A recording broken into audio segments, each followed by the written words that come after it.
Salam əziz treyderlər. Deməli, bu günləri bizdə tamam fərqli bir yanaşma olacaq və psixologiya və disiplin bunlar çox önəmlidir həqiqətən də bu ticarətdə. Ona görə biz nə etməliyik? Birinci növbədə beynimizi düzgün idarə etməliyik və ən əsası da beyin düzgün idarə ediləndə bizim açdığımız əməliyyatlardır və təyinat nöqtələrimizdir.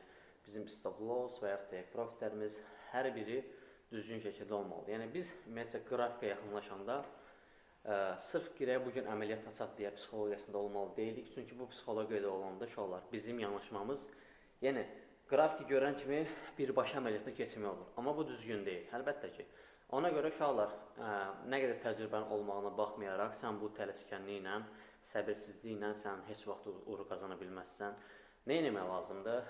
Qrafikə rahatlığından açdıq, xəbər saytlarına xəbərlərə baxdıq, xəbərləri izlədik və nə etmək lazımdır?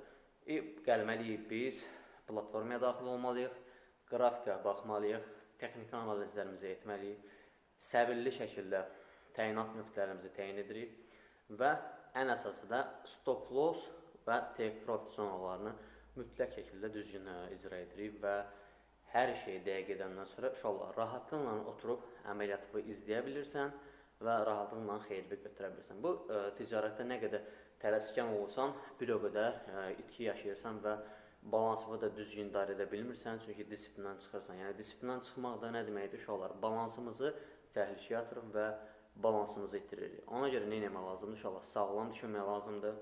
Ən əsası səhər-səhər durdu uşaqlar, ayıq beyinə. Mənim sizə məsləhətim, biraz psixoloji videolara baxın, biraz meditasiya edin və yaxud da ki, uşaqlar idmanla məşğul olun. Açığı mən idmanla məşğul olduğuma görə disiplinim çox güclüdür. Sırf bu idmanla məşğulam deyə deyil, özümdə də var. Bu disiplin təkmilləşdirmə deyə bir şey var. İnsanlar, misal üçün, nəyəsə davamlı etdikdə siz ona uyğun adaptasiya olursunuz və davamlı şəkildə də siz disiplinə otura bilirsiniz. Mən hər səhər idmanımı edirəm, beynim rahatlanır, mənfi enerjilərdən uzaq oluram və pozitiv enerjiləri yüklənirəm və uşaqlar ticarətimi gerçəkləşdirəndən sonra yenidən axşamlarda idman edirəm. Amma sizə məsləhətim uşaqlar, hər səhər ən azından yarım saat və 1 saat içərisində idmanla məşğul olun. Sırf trinajora gəlib idmanla məşğul olmaq deyil də, bunu evdə də edə bilərsiniz. Evdə idmanla da məşğul ola bilərsiniz, ev şəraitində. Ən əsası nə etmək lazımdır? Psixologiyanı rahatlaşdırmaq lazımdır, beynimizi rahatlaşdırmaq lazımdır və bu yolla da biz hər zaman uğurlara gedə bilərik. Ona görə nə edirik uşaqlar?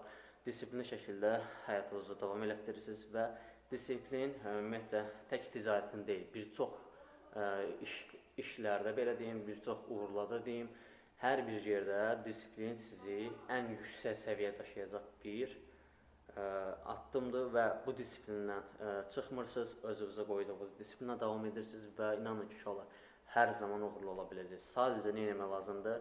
Disiplinizə sadiq qalırsınız və ən əsası da siz özünüz dəyərlisiniz. Dəyərinizi bilin, sağlam olun, sağlam qalın, Allah amanında.